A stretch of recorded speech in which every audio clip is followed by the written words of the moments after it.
예, 98장 찬송하시겠습니다.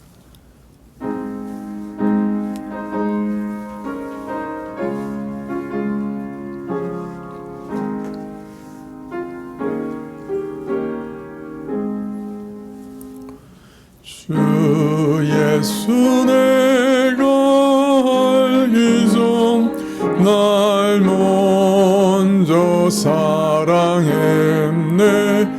그 크신 사랑 나타나요.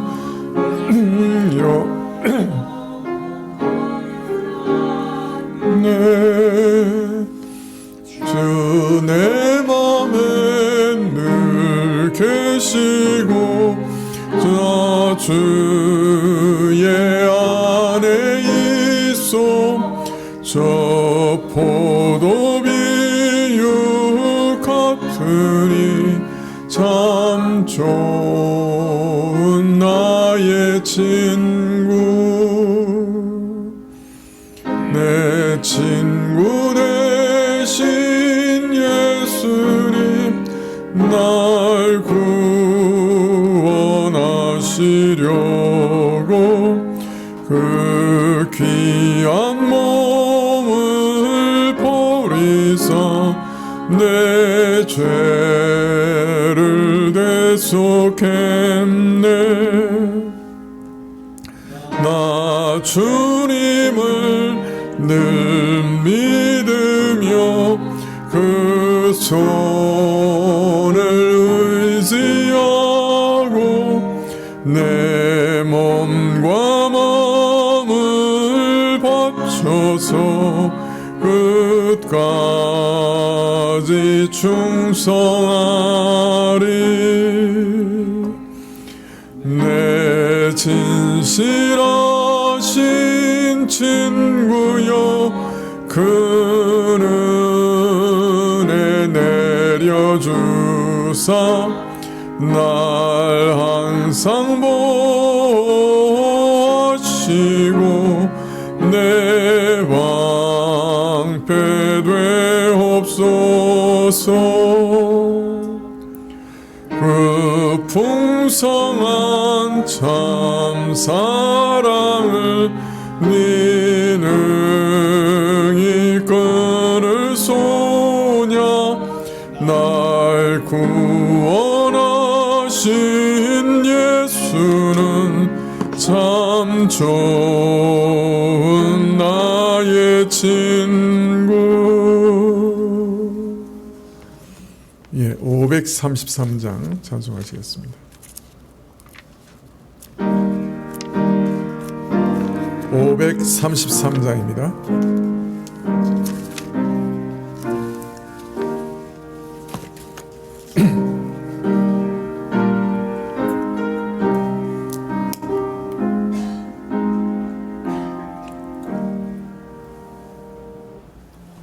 내 맘에 주여 소망 되소서. 주 없이 모든 일 헛되어라. 밤이나 낮이나 주님 생각 잘 때나 깰 때 함께 하소서. 지혜의 주여 말씀으로서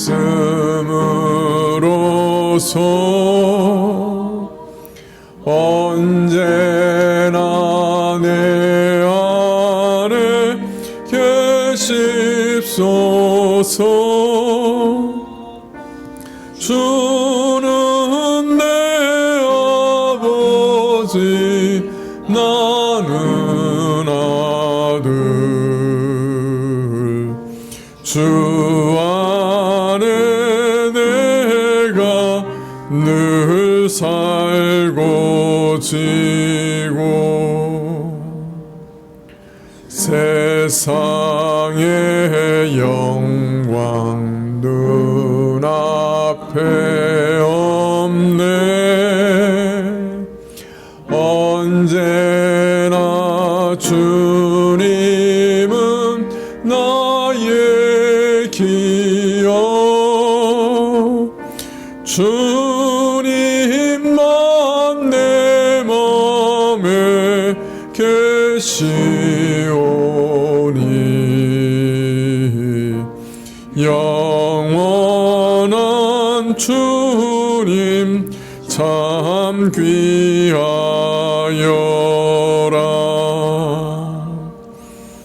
영원한 주님 내 승리의 주, 하늘의 기쁨을 주옵소서.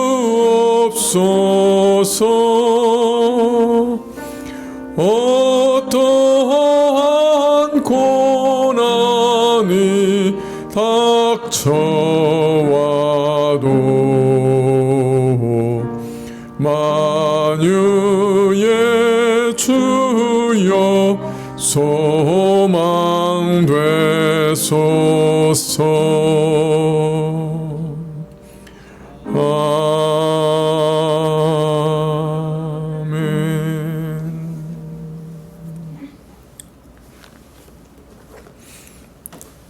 아버지 하나님, 오늘도 주 앞에 나와 예배드리게 하시니 감사합니다.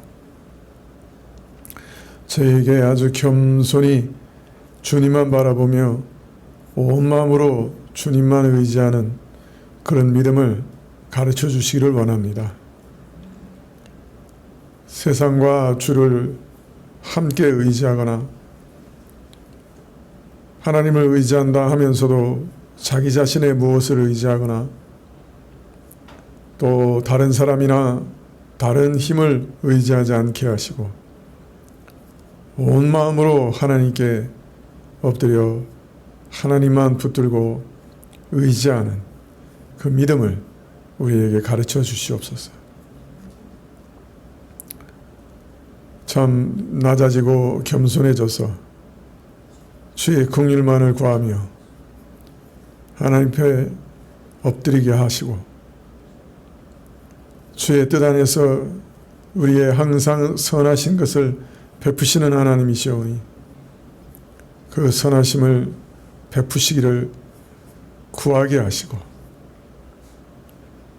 참으로 가난하고 아무것도 가진 것이 없는 자로서 겸손하게 하나님께 구하게 하시기를 구하옵나이다. 주님, 저희 교우들을 위해서 기도하는데 어려움에 처한 자들이 많이 있사옵고 병든 자들도 있사오니 하나님께서 찾아가 주시고 힘있게 도와주시고 치료해 주시기를 구하옵고 이 교회를 또 주께 의탁하면서 심히 참으로 연약한 교회원이 주께서 강하게 하시고 견고케 하시고 참으로 주님이 늘 붙들어 주시사 하나님의 교회로서 자리 잡아갈 수 있도록 도와주시기를 원합니다. 이 나라를 위해 기도하온데 참 연약하고 늘 위태위태하고 늘 다른 강대국들의 위협을 받고 또 북한 정권으로부터도 위협을 받으면서 살아가온 가련한 민족과 나라였는데 시련을 많이 겪고 전쟁을 많이 겪고 참화를 많이 겪은 민족과 나라인데 하나님께서 불쌍히 여겨주시기를 다시금 간절히 기도합니다. 미국의 트럼프라고 하는 강한 정권이 들었으며 자신의 나라를 위해서 물불을 가리지 않을 것을 약속하였는데 하나님 이 나라를 불쌍히 여기사 트럼프의 손에서도 건져주시기만을 간절히 기도합니다. 우리 예배드리러 나온 모든 성도들 한 사람 한 사람 붙들어 주시고 육신의 피로도 주님께서 상쾌하게 하시고 말씀 속에서 위로를 얻게 하시기를 구하옵고 예수님의 이름으로 기도합나이다. 아멘. 예, 말씀을 조금 바꾸려고 합니다. 디모데서를 준비했는데 오늘 마음이 좀 변해서 말씀을 좀 바꿨습니다. 말씀은 시편 46편 1절부터 3절까지입니다. 시편 46편 1절부터 3절까지입니다. 우리가 지난번에 제가 설교할 때 시편 45편을 봤기 때문에 46편을 좀 이어서 보면 좋겠다 생각이 들었고 또 이때 우리가 46편의 말씀이 필요하다 생각이 들었습니다. 말씀의 제목은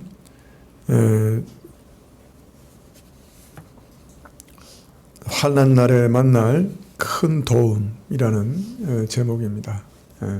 환난 날에 만날 큰 도움이시라 하는 제목으로 설교를 하려고 합니다. 시편 46편 1절부터 3절까지 교독하시죠. 시편 46편 1절부터 3절. 구약 834쪽인데요. 하나님은 우리의 피난처시요 힘이시니 환난 중에 만날 큰 도우심이라.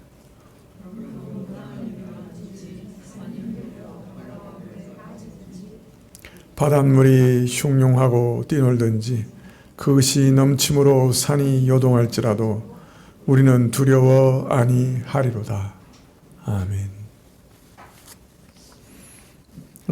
앞에 우리가 살펴본 시편 45편은 크게 두 가지 주제를 다루고 있었습니다.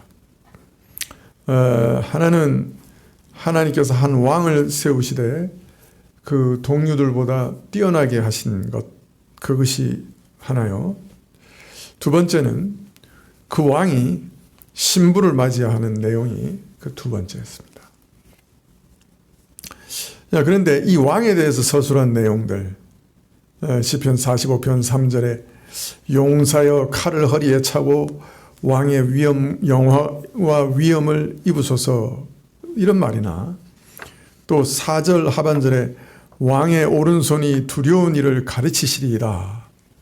또 5절에 왕의 살이 날카로워 왕의 원수의 염통을 뚫으니 만민이 왕의 앞에 엎드러지도다. 이런 말은 사실 일반적인 세상의 왕에게도 그대로 적용이 가능한 말이고 또 어떤 왕에게나 약간 그 과장된 칭송의 언어로 얼마든지 이해할 수 있는, 생각할 수 있는 그런 내용입니다.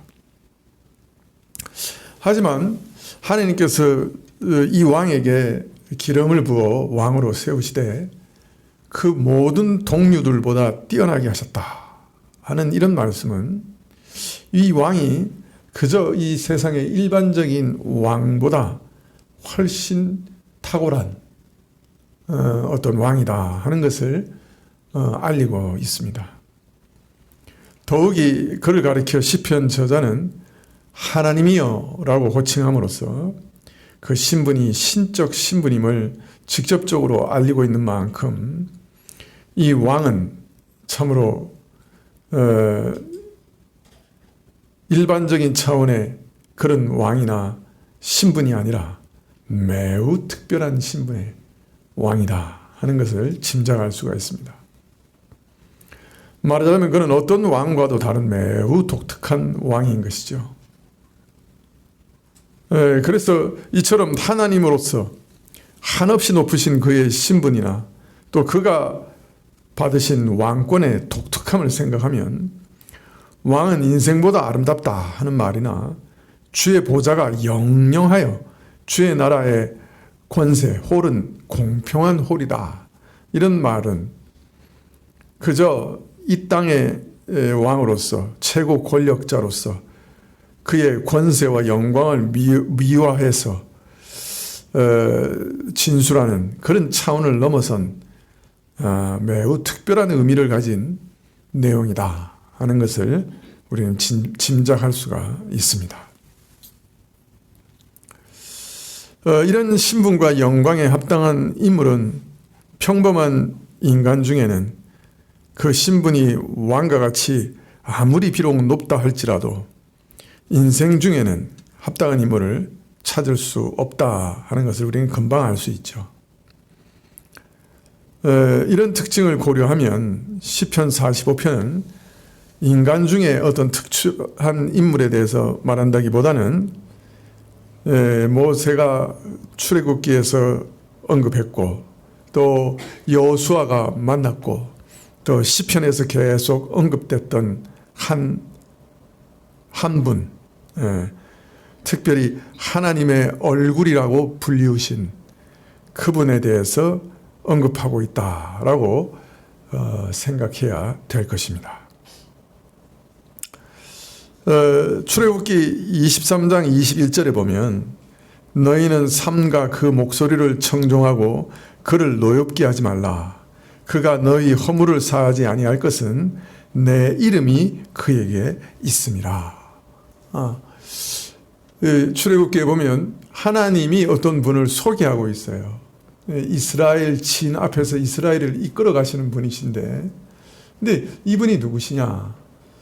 하나님께서 그 이름이 그에게 있다. 그리고 또 다른 곳에 보면 그는 내 얼굴이다. 이렇게 말씀하시는 분입니다. 이 모세가 이렇게 만났던 분, 어떤 면에서는 떨기나무에서 만났던 분, 아브라함이 만났던 분, 이게 바로 그분이시죠. 또 여호수아가 가나안 땅에 들어가기 전에 만났던 분, 바로 그분이시죠. 하나님의 사자, 여호와의 사자. 그러나 하나님과 구별되지만은 하나님이신 분, 하나님의 얼굴, 하나님의 이름을 가진 분, 바로 그분에 대한 말이라 하는 것을 우리가 이해할 수가 있습니다. 하나님과 동등된 분이시고, 하나님이 그런데 하나님의 보내심을 받아서 이스라엘 앞서 행하시며 저들을 보호하시고 하나님이 예비하신 그 나라가 세워질 가나안 땅으로 이스라엘을 인도하시는 분. 더 거슬러 올라가면 아브라함을 만나시고 그에게 축복하신 분이시고 야곱의 생애를 평생 동안 인도해 오신 분이시고 출애굽 때 광야에서 저들을 인도하셨을 뿐 아니라 사실 그 이후 이스라엘의 역사를 계속해서 이끄시고 지탱해 오신 바로 그분이신 것이죠. 바로 이분을 보내어 이스라엘과 함께 동행하게 하시고 그들을 인도하고 돌보게 하실 것을 두고서 모세는 하나님께서 친히 이스라엘 가운데 거하시고 다스리신다 라고 말했던 것입니다. 모세 시대부터, 아니 그 이전부터 하나님의 보내심을 받아 이스라엘과 동행하시며 그 역사를 개입하시고 이스라엘을 지탱해 오신 바로 그분. 그러나 이분은 단순히 과거에만 있었던 분이 아니고 과거에만 이스라엘과 함께 하셨던 분이 아니었습니다. 앞으로 어떤 일을 하실 분이었습니다. 지금까지 행해오신 일을 완성하고 성취하실 한 일이 있었습니다. 지금까지 이끌어오신 이스라엘의 역사를 영영한 반석 위에 세우실 어떤 일을 하실 것이었습니다. 만일 이 일이 역사 속에 이루어지지 않을 경우 지금까지 이어져 온 이스라엘의 역사가 의미와 근거를 잃어버리게 될 그런 일이었습니다. 바로 하나님께서 아들을 보내어 만유의 왕으로 세우시고 하나님 나라를 영원히 다스리게 하실 그 일이었습니다. 그래서 구약 이스라엘은 계속 이 날이 올 것을 기다렸고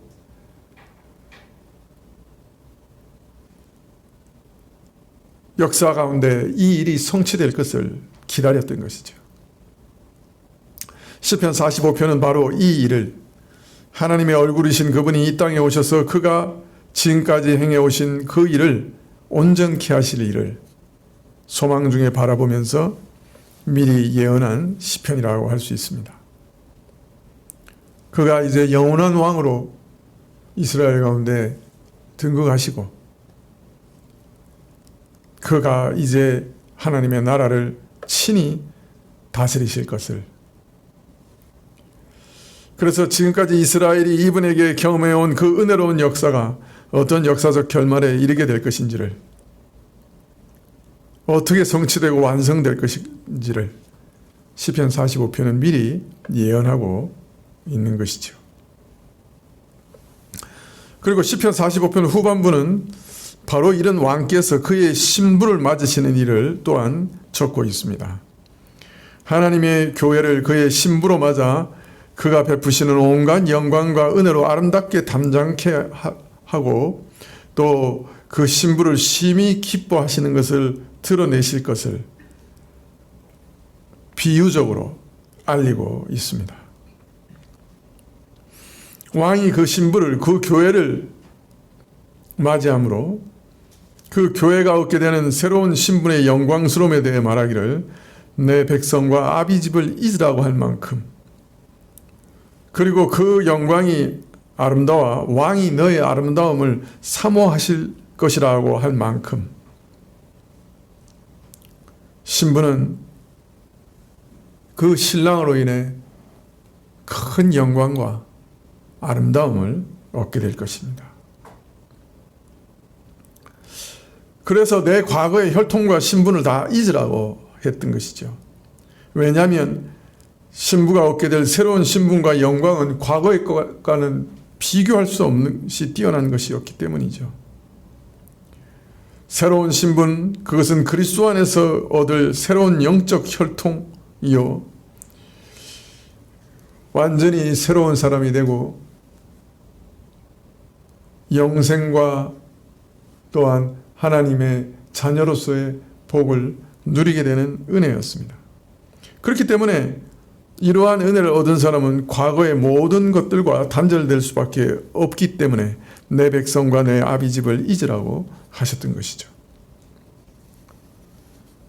교회는 그리스도의 신부가 됨으로 완전히 새 것이 되었던 것입니다.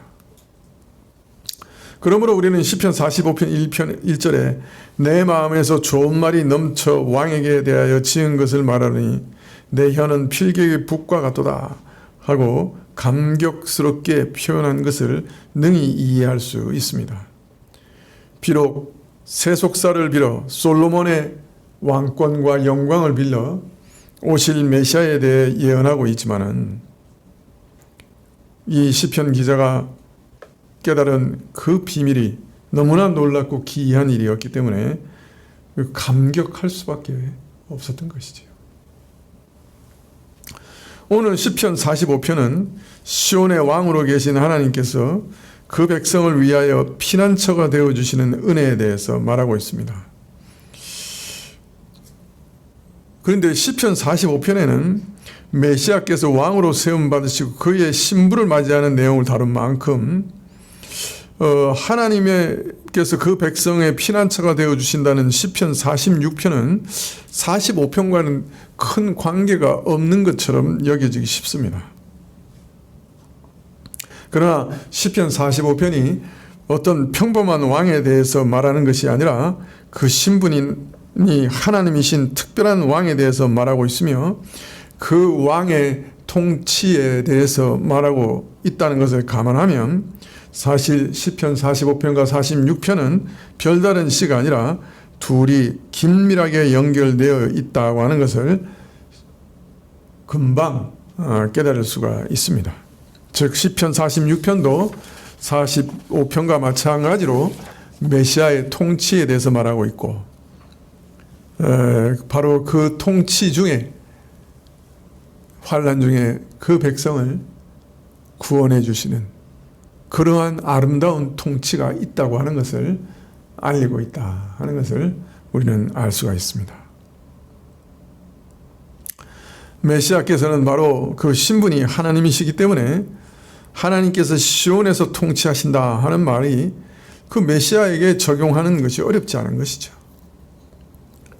그래서 시편 46편도 어떤 면에서는 메시아에 대한 시편이다 이해해도 아무런 문제가 없습니다. 여하튼 오늘 시편 46편 1절은 이렇게 시작합니다. 하나님은 우리의 피난처시요 힘이시니 환난 중에 만날 큰 도움이라. 참 메시아께서 시온의 왕으로 자정하신 하나님께서는 우리에게 피난처와 힘이 되신다고 말합니다. 피해서 안전하게 거할 수 있는, 어떤 대적도 능히 막을 수 있는 강한 능력을 가지신 보호자, 피난처가 되신다 하는 것을 말씀하고 있습니다. 그래서 환난 중에 만날 큰 도움이라. 여러분, 우리가 진짜 환난을 당해보면 알아요. 제가 얼마 전에 큰 수술을 앞둔 환자 신방 가서 이 말씀을 읽으면서 잠깐 예배를 드렸는데, 수술을 앞두고 있는데 누가 도와줄 수 있어요? 목사가 가서 위로한다고 그게 큰 도움이 됩니까?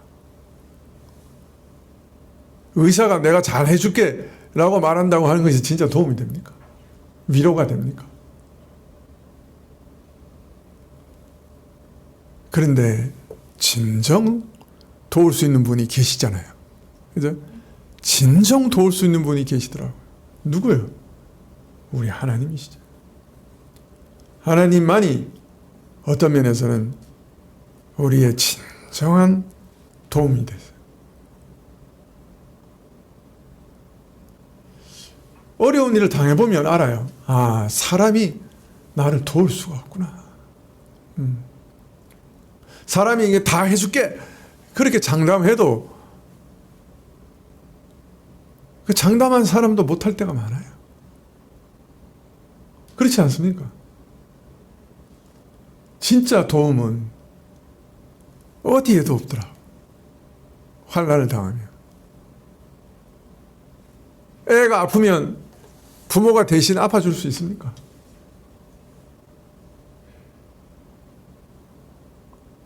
누가 도울 수 있어요? 진짜 환난을 당할 때 도울 수 있는 분은 사실은 우리 하나님 한 분뿐이세요. 그런데 이 하나님이 어떤 분이시냐? 우리의 피난처시고 우리의 힘이 되시고 환난 날에 큰 도움이 되시는 분이라. 진짜 도움이 되시는 분. 이게 얼마나 우리에게 위로가 되는지 모르겠어요.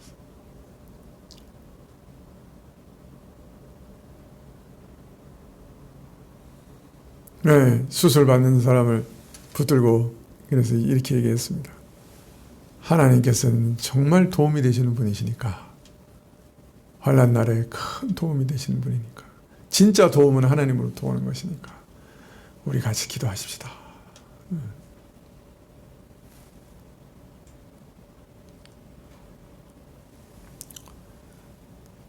우리가 어려움에 처해서 사방으로 옥죄어서 옴짝달싹 할 수 없는 그런 상황에서도, 그 누구도 우리를 도울 수 없는 그런 때도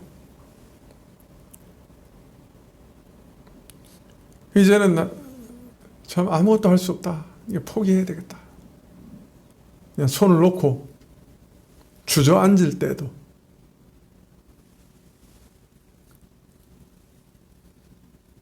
최선의 도움을 바라면서 의지할 수 있는 분이 우리에게는 있어요. 그 어떤 상황에도 이런 함정에서, 이런 환난에서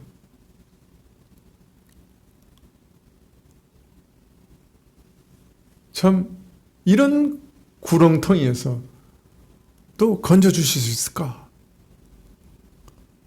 그런 때도 손을 내밀어 도움을 구할 수 있는 분이, 그리고 나를 구해낼 수 있는 분이 계세요.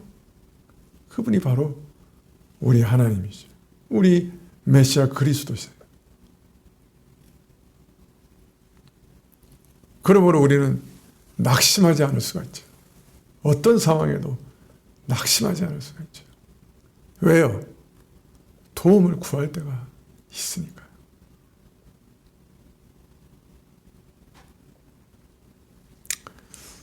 스웨덴 사람이 설악산인가? 등반을 하다가 낭떠러지에 떨어졌어요. 마침 전화가 통하는 데는데 한국에 어디다 전화를 걸어서 도움을 구해야 되는지 알 수도 없고 말도 안 통하니까 스웨덴에 있는 남자친구한테 전화를 했어요. 스웨덴에 있는 남자친구가 한국 응급 전화번호를 찾아가지고 전화를 해가지고 스웨덴어로 샬라 하는데 놀랍게도 우리 한국에서 그걸 다 통역을 해가지고 한국의 119가 3시간 만에 여자친구인데 설악산에서 구해냈어요. 그게 지금 SNS에서 난리랍니다. 한국 119가 그 119가 말하는데 산에서는 그 핸드폰이 많지 않기 때문에 핸드폰만 통화되면 다 찾아다닐 수 있대요. 도시는 핸드폰이 뭐 주변에도 여러 개 있잖아요. 그런데 산에는 핸드폰이 별로 없으니까 핸드폰만 통화하면 우리가 어디든지 찾아낼 수 있다고 그러더라는 거예요. 스웨덴에서도 119에 전화해가지고 도움을 구해서 도움을 받았어요. 그러나 우리는 늘 통화할 수 있는 119가 있어요. 그죠? 늘 전화할 수 있는 데가 있어요. 그냥 열려 있어요, 우리는.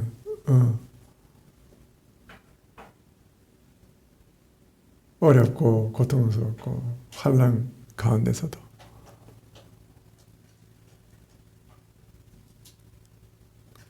우리를 도우시고 우리가 만날 수 있는 큰 도움이 우리 하나님이시.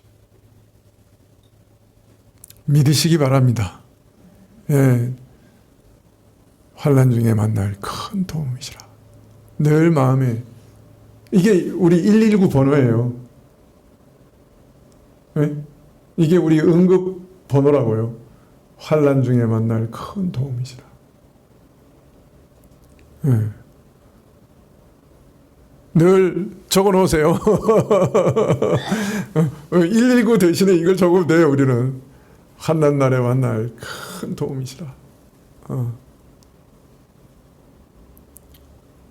저도 늘 이 말씀이 제게 위로가 돼요. 어려울 때마다. 우리 교우들이 어려운 환난과 어려움과, 야, 이런 환난에서도 건져내실 수 있을까? 그런 생각이 제가 들 때마다 제가 이 말씀이 제게 큰 힘이 돼요. 환난 날에 만날 큰 도움이시다. 정말 도우시는 분이다. 도우시는데 크게 도우실 수 있는 분이다. 2절에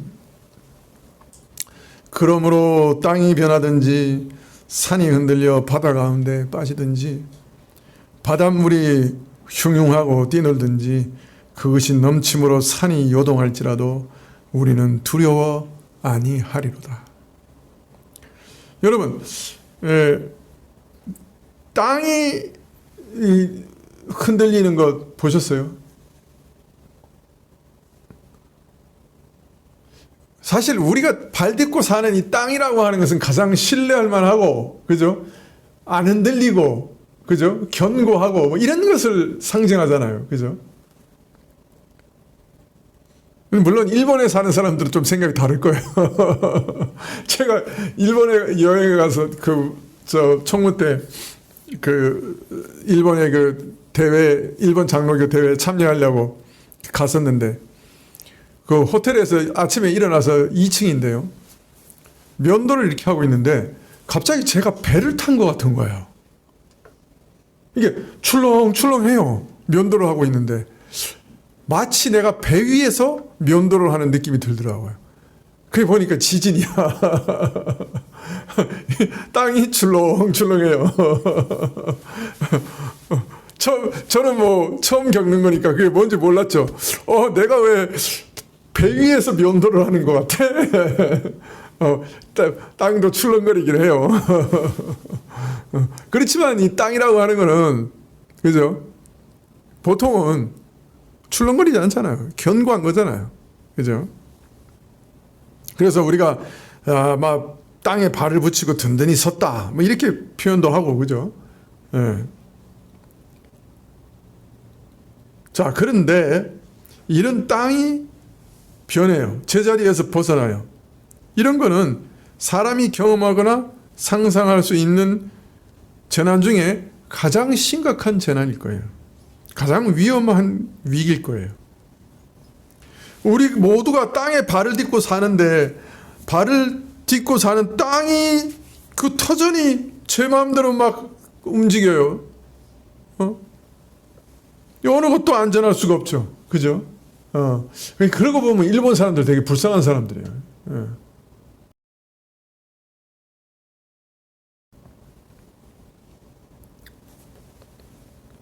산이라고 하는 것은 땅 가운데서도 우뚝 솟아서 그 위험을 자랑하는 존재인데 땅에 깊이 뿌리를 박은 것 같아서 결코 뽑히지 않을 것 같은데, 그래서 우리는 아주 든든한 걸 보면 산과 같다, 태산 같다, 막 이런 얘기 하잖아요. 그죠? 근데 이 산이 제자리에 뽑혀서 바다 한가운데 빠져요. 뭐예요, 이거는? 도저히 일어날 수 없을 것 같은 일이에요. 예수님께서 기도의 능력을 말씀하시면서 그 기도가 얼마나 대단한 것이냐, 너희가 믿음으로 구하면 이 산도로 들려 바다에 던지려 하여도 던지울 거다라고 마태복음 21장 21절에 말씀하셨는데, 이거 시편 46편에 이 내용 가지고 얘기하신 거예요. 다른 말로 말하면 도저히 있을 수 없는 일, 불가능한 일도 기도는 가능케 한다라는 뜻이에요. 그거 어디서 가져오신 거냐? 이거 오늘 시편 46편에서 가져오신 거예요.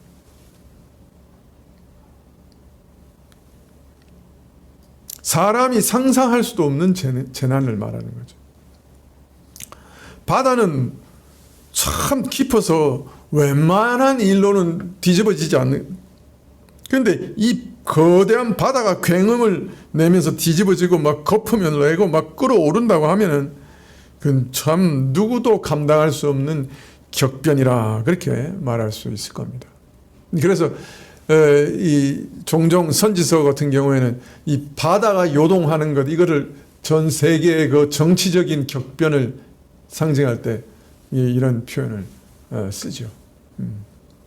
사실 지금 어떤 면에서 또 다른 정치적 격변이 우리를 기다리고 있는 것 아닌가 염려가 되기도 합니다만은, 천지가 뒤집어지는 듯한 그런 격변 속에도 결코 흔들리지 않을 것이라고 믿었던 것까지 제자리를 벗어나고 깨어지고 무너지는 와중에도 모든 질서가 파괴돼서 밑바닥부터 흔들리는 그런 불안과 그런 두려움 속에 있을지라도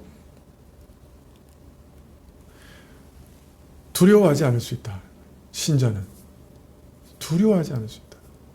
그 어떤 환난과 어떤 위기 가운데도 두려워하지 않을 수 있다. 왜? 하나님께서 시온에 자정하신 하나님께서는 우리의 피난처시고 힘이 되시기 때문에, 환난난에 내가 피할 수 있는 최선의 도움이 되시기 때문에, 피할 수 있는 분이시기 때문에, 그 하나님이 계시는 한, 그 하나님이 다스리는 시온에 속해 있는 한, 교회 안에 있는 한 어떤 것도 두려워할 필요가 없다라고 말씀하고 있습니다. 사람이 경험하는 재난이나 격변을 말한다고 할 때도 땅이 허물어지며 산이 뽑히고 바다가 뒤집어질 만한 격변을 누구도 상상하지 못할 것입니다. 그러나 이것조차도 비유를 들어 말씀하신 것이요, 사실 그 뜻하는 바는 우리가 세상에서 그 어떤 일을 당한다고 해도, 어떤 충격적인 일을 당한다고 해도 하나님께서 내 피난처가 되심으로 우리가 두려워할 것이 없다 하는 내용을 오늘 말씀은 가르치고 계신 것입니다. 자, 이 사실을 아는 자들은 어떻게 살아갈까요? 그가 환난 날에 만날 큰 도움이시라는 것을 아는 사람들은 어떻게 살아가게 될까요? 이 세상에서. 먼저 그는 부르짖을 겁니다. 환난을 맞으면, 어려운 일이 있으면 부르짖겠지요. 격변이 일어나서 바다가 뒤집어지는 환난 앞에서 신자는 참 자신을 도저히 지탱할 수 없죠. 그럴 때 우리는 어떻게 합니까? 하나님께 부르짖지요.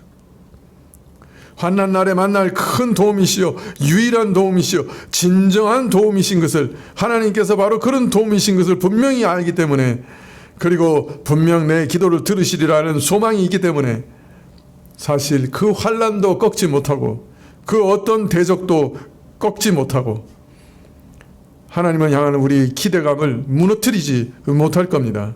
그래서 우리는 우리 모든 사정을 하나님께 아뢰는 것입니다. 기대를 가지고 아뢰는 것입니다.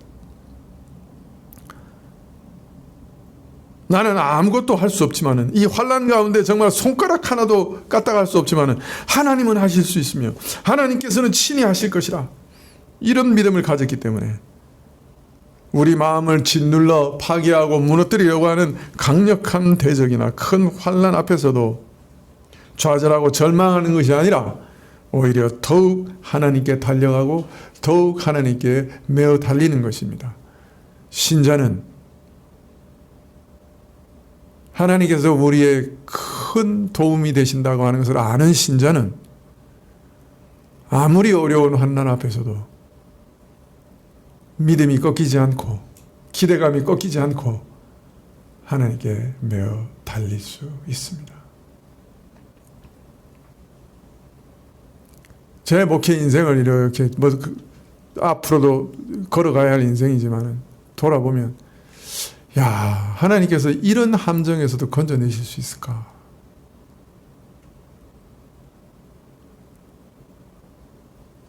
저 성도를 이런 골짜기에서 구원해내실 수 있을까?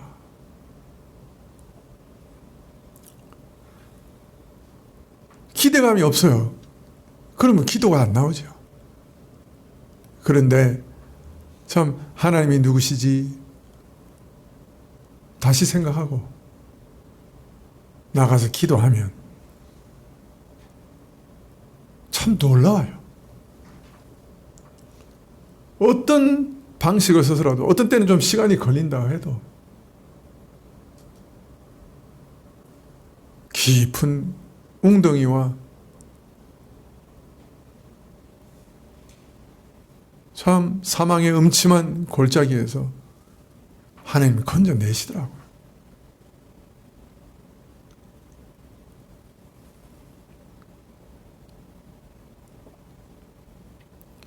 그리고 또 어떤 면에서는 다른 곳으로 갈 데가 없어요.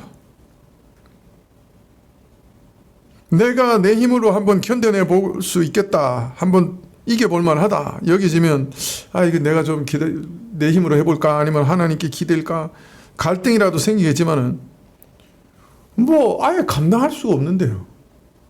감당할 수 없는 일들이 계속 쏟아지는데요. 따지고 할 게 없어요. 그냥 하나님께 가는 수밖에 없네요. 하나님께 달려가는 수밖에 없어요. 하나님이 환난 날에 만날 큰 도움이시라는 것을 알고 내가 정말 얼마나 연약한 자인지를 깨닫는 신자는 그 연약함이 좌절로 연결되는 것이 아니라 오히려 더 간절하게 하나님을 붙드는 것으로 연결됩니다. 하나님께서 환난 날에 만날 큰 도움이시라는 것을 참으로 아는 사람은 그 어떤 상황 가운데서도 자신이 어떤 어려움 가운데 또 얼마나 연약함 가운데 처해 있더라도 하나님께로 달려갑니다.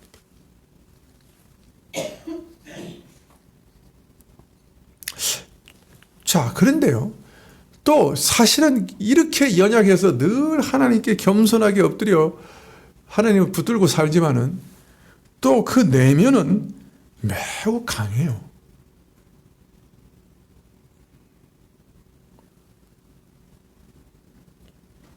왜?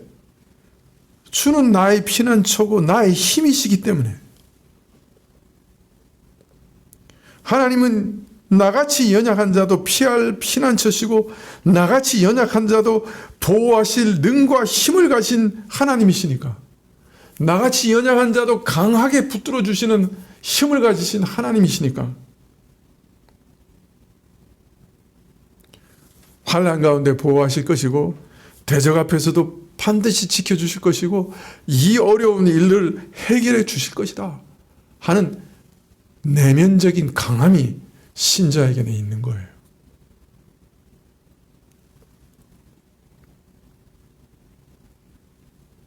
기도 가운데 하나님의 힘을 힘입어서 환난과 원수 앞에서 담대해지고 강해질 수 있는 거예요.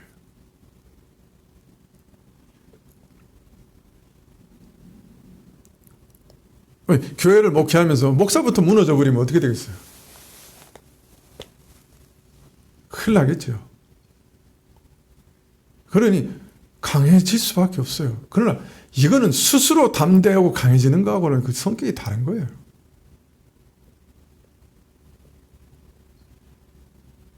전혀 다른 거예요.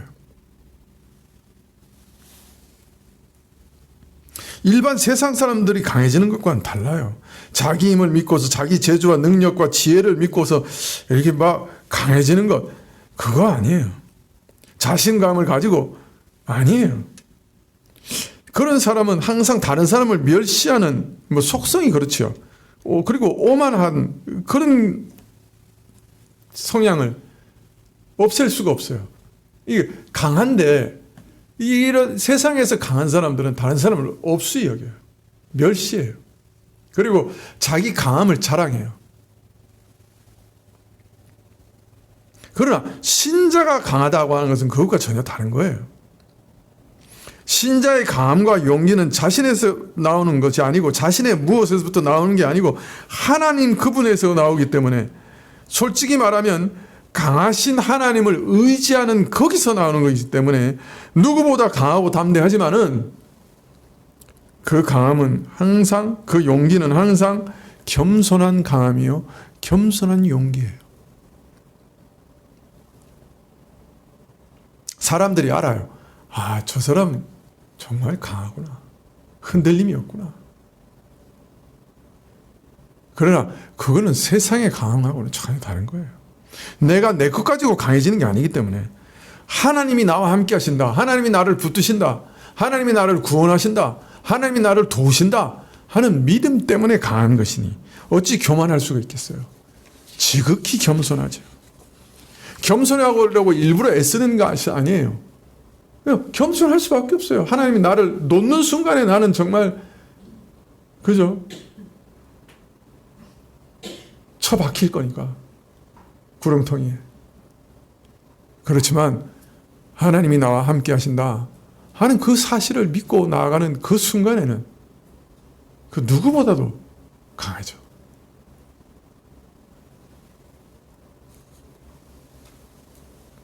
그리고 겸손한 용기를 가지고 무슨 일이든 할 수 있게 됩니다.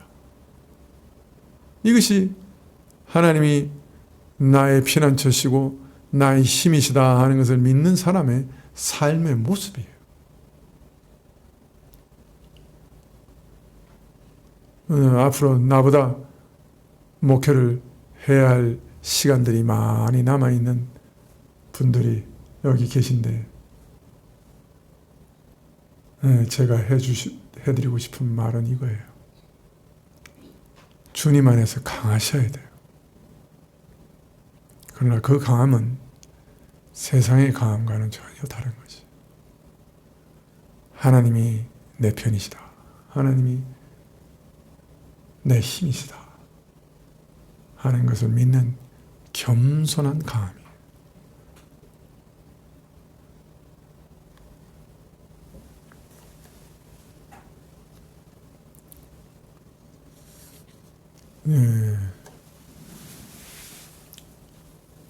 시편 46편은 하나님의 통치에 대해서 말씀하고 있습니다. 근데 실제로는 메시아의 통치와 다르지 않은 것이죠. 하나님께서는 아들 안에서 그의 일을 행하시며 아들을 통해서 다스리기 때문입니다. 메시아의 통치는 어떤 통치냐? 그는 우리의 피난처와 힘이 되셔서 천지가 뒤집어지는 그런 격변 속에서도 전혀 두려울 필요가 없게 하시는 그런 통치라. 전혀 두려워하지 않는 그 와중에서 참 평안케 하시는 그런 통치입니다. 내가 짊어질 수 없는 짐을 여호와 하나님께 탁 던져놓고 맡길 때 성령이 우리에게 주시는 게 뭐입니까? 평안이죠. 하나님이 하실 거다. 지금은 안 보여요. 어떻게 하실지 몰라요. 어떻게 도우실지 몰라요. 그러나 도우실 거다. 탁 맡겨놓는 거예요.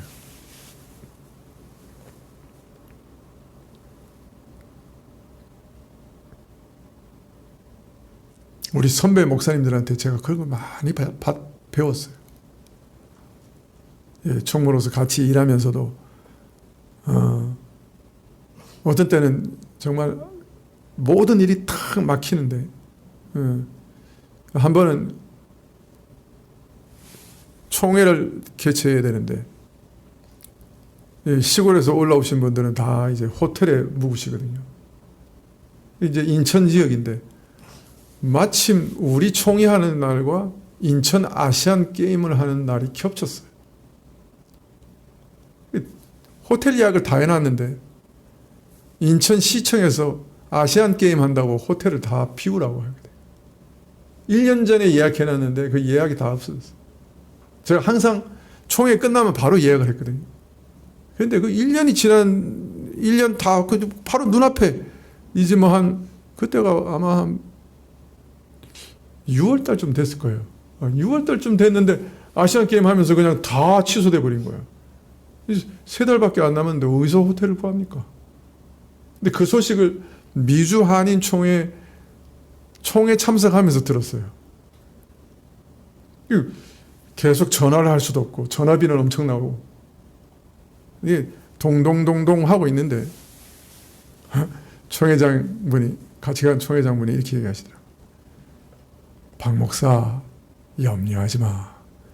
하나님께서 우리 교단에 총회하는 날에 사람들 길거리에서 채우시겠어. 하나님이 그런 분이셔. 염려하지 마. 하나님께 맡기자고. 우리는 오늘 미국에서 할 일만 잘하고 돌아가자. 저는 이거 어디서 구하냐. 아시안 게임인데 무슨 호텔이 어디서 생겨. 그런데 그분은 하나님이 총내들 길거리에서 세우시겠냐. 그리고 진짜 잊어버려. 진짜 잊어버려. 이게 하나님께 맡기는 거구나.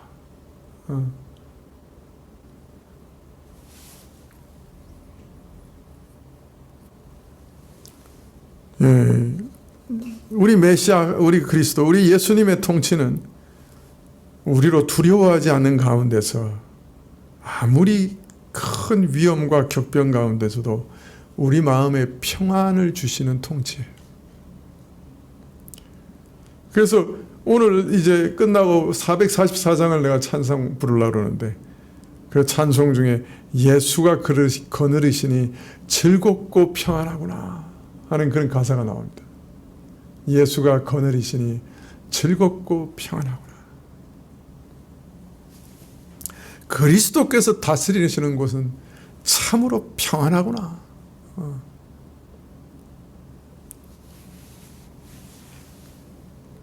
우리에게 어떤 일이 앞으로 닥칠지 모르죠. 또 우리 형편이 어떻게 될지 모릅니다. 그러나 한 가지는 분명합니다. 그리스도는 나의 피난처시.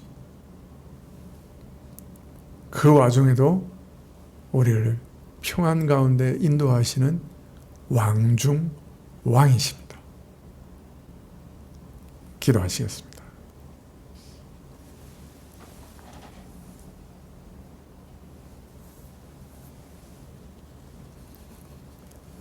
어려울 때마다 절망하고 불평과 원망을 쏟아내는 저희들이 오니 주께서 저희를 불쌍히 여기시기를 구합니다.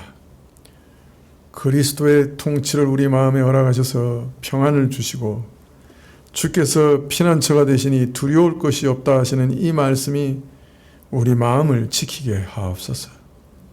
환난 날에 만날 큰 도움이시라 하는 이 말씀이 우리에게 언약의 말씀이 되게 해주십시오. 세상에 어려움 많으나 주께서 우리의 피난처와 힘이 되셔서 우리를 항상 평안케 하시는 은혜를 있게 하옵소서. 주 예수님의 이름으로 기도합나이다. 아멘. 444장 찬송하십시다.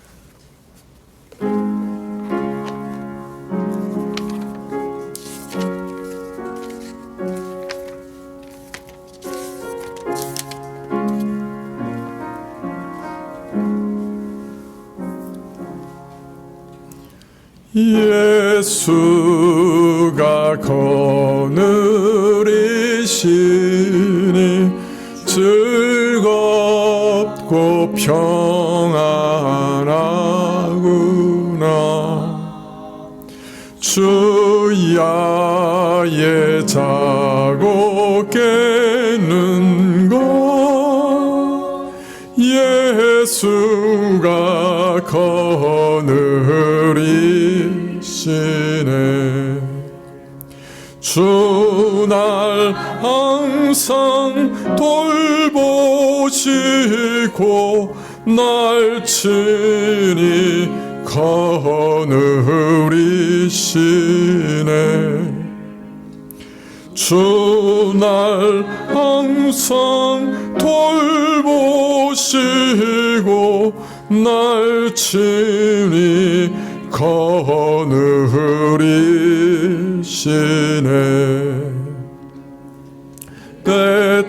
때때로 괴로움 당하면 때때로 기쁨 누리네.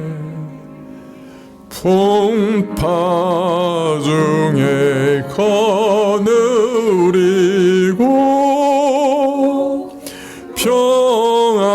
평안할 때 거느리네.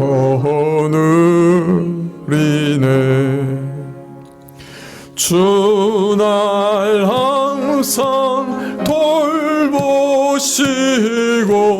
날 친히 거느리시네.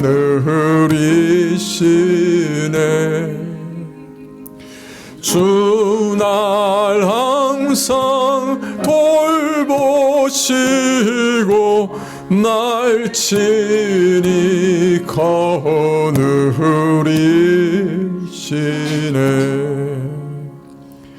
내 주의 손을 붙잡고 천국에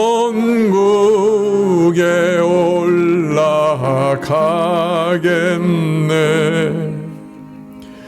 괴로우나 즐거우나 예수가 거느리시네. 주 날 항상 돌보시고 날 친히 거느리시네. 주 날 항상 돌보시고 날 친히 거느리시네.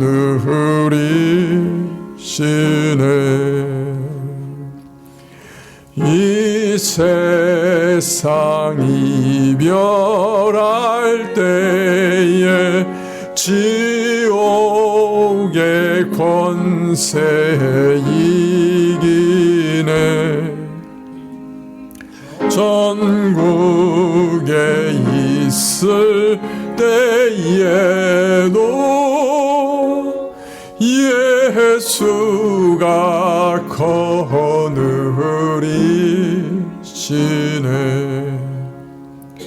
주 날 항상 돌보시고 날 친히 거느리시네.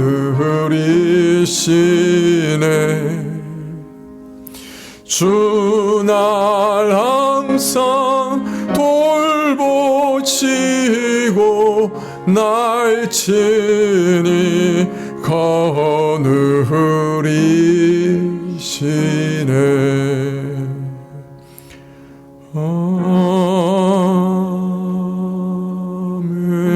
아멘. 하늘에 계신 우리 아버지시여, 이름이 거룩히 여김을 받으시오며 나라에 임하옵시며 뜻이 하늘에서 이룬 것 같이 땅에서도 이루어지이다. 오늘날 우리에게 일용할 양식을 주옵시고 우리가 우리에게 죄 지은 자를 사하여 준 것 같이 우리 죄를 사하여 주옵시고 우리를 시험에 들게 하지 마옵시고 다만 악에서 구하옵소서. 대개 나라와 권세와 영광이 아버지께 영원히 있사옵나이다. 아멘.